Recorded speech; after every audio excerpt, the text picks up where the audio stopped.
Continuing on here on Kansas Sports Chatter as we bring in our next guest, and that is going to be Justin Smith. He's the head coach of the Rock Creek boys basketball team. Coach, thanks for joining us.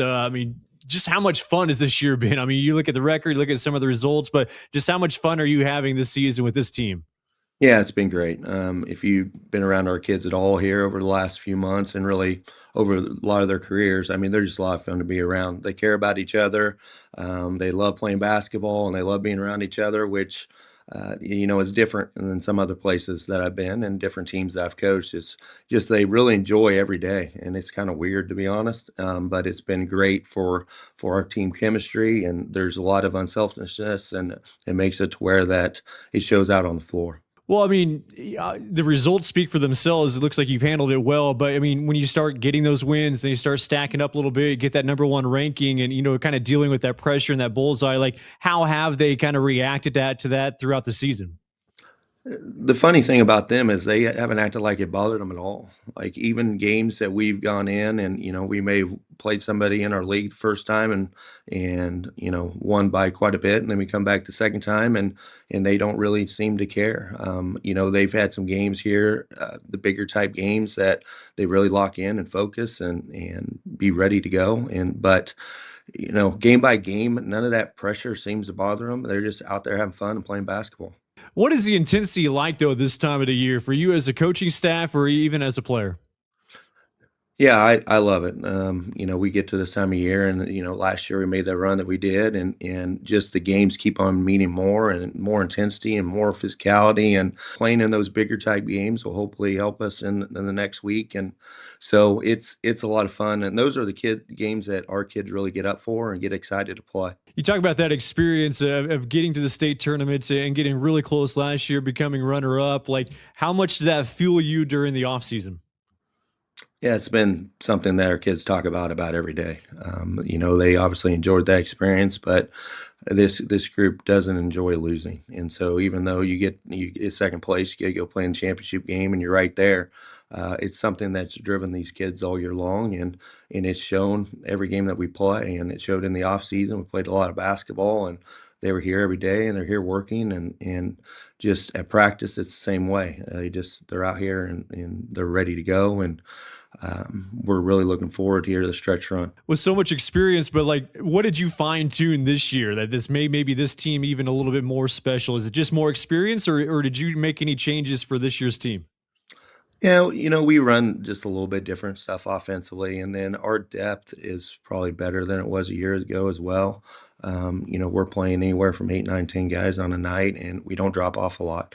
The other thing is there's kids that have stepped up and gotten better and got better physically and really kind of stepped in a role. Thing that we talk about all the time is being a star in your role, and our kids have really bought into that, and it makes it to where as a team we really flow, and we have guys that we really look forward to shoot the ball, and we have guys that look to cut, and we like it's been really good on the aspect of like guys that are just completely unselfish, and no one ever asked me how many points they have. No one ever asked me how many rebounds. Like they just want to go win, and it makes my life as coach real easy. Well, I mean, the stats speak for themselves. You talk about unselfish, and I know you guys set the state record earlier this year, back in January, for most assists in a single game with 34 assists. Like, did you have any idea during that game that you're close to that mark?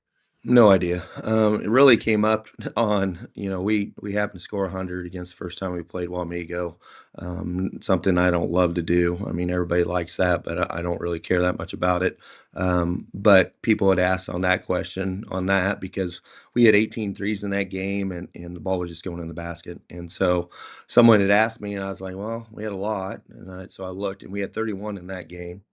And then I was like, huh, I wonder what other games that we've had a lot of assists. And that one popped up. I was like, it's a lot. And so I went to the records, and I mean, crap, we beat it by two. So, and it was a record that was from 1960 and been, however many years that is. And we've had multiple games that we've been in the mid 20s. And so it's just something that popped up because someone asked. I was curious, and it just, and I guess we got it. So Has this team always been that way, that style, that unselfish style? I mean, you talk about always, passing up a good shot for a great shot. Like, have they always had that mentality?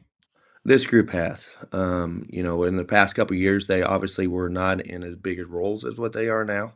We had a couple juniors that started for us last year, and then the two sophomores that are now juniors came off the bench, but they're more role players, and so the ball wasn't in their hand as much. But now the ball's in their hand all the time, and they're trying to get downhill. They're trying to find shooters, and it helps that we have multiple guys that are anywhere from 36 to 50% from three. And so when you're kicking out to a shooter and you got a good chance going down, you're gonna get assists. Yeah. So it works out on that aspect of it too. But yeah, they're just really unselfish group. You mentioned guys in new roles. Who are some of the guys that have stepped up that maybe weren't as expected to, but maybe have kind of been, caught your eye a little bit?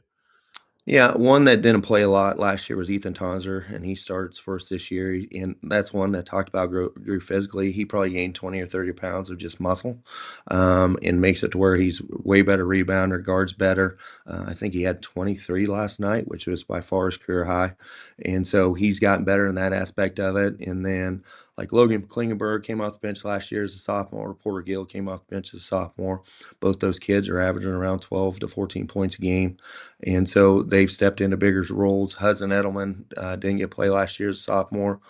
He's one of the first guys off the bench last year, including with a couple other guys. Zeb Brinson is another one, and Jackson Pendle, and then the guys that started last year have really stepped up and got better. And one's Gavin Rosa, shooting about 50% from three on high volume, and then Peter Martini is one of the best players that may not score 15 points a game, but one of the best defenders I've ever coached. And I've coached at some higher levels, and he's just super athletic, very quick, great hands. But the good thing about it is you always want just kids to get better. And I feel like all our kids have from year to year. Talking with Justin Smith, head coach of the Rock Creek basketball team. You mentioned you've had stops in Missouri and Oregon. Like, how excited were you to be able to come back to Kansas 4 years ago? Yeah, it was amazing. Our family's from here, and so my wife is actually an orthopedic surgeon in at Manhattan and works for K-State Sports. So she loves sports as well. So for her to be able to come back and do that and be a part of a college program has been amazing for our family. We have a sophomore son and then a 8-year-old and then actually a 3-month-old baby girl. So it's been great for our family to be back here, and this community has been amazing. I mean, I couldn't ask to be at a better place that really cares about us and loves us, and it's been great. Like, coaching just seems like it's been in your blood a little bit. I mean, I know with your dad and his past coaching experience, and I know you and your brothers. How much fun has that just been as a coaching family, if you will?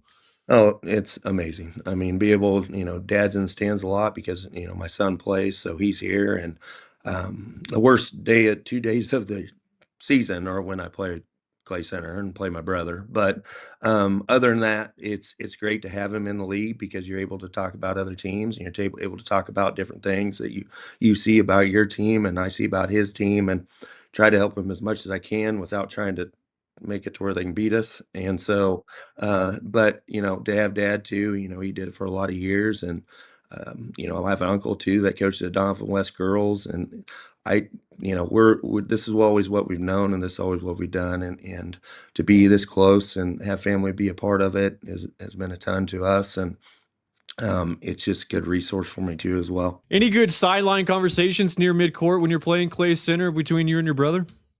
There's some trash talk before, but it's a lot Okay. of like coach speak. So we talk Okay. about like betting lines and stuff like that. And a lot of times I make sure we're like plus 10.5 and stuff like that. But and then our friends get in on it. And so there's a lot of that going on, but we try not to talk a lot about our game because neither one of us like it, but it's obviously a necessary evil, and but there's some of that goes on for sure. Hey, coach, appreciate it, and best of luck the rest of the year. I appreciate you, man. Thank you. That is Justin Smith, head coach of the Rock Creek basketball team. We'll have more of the show right after this.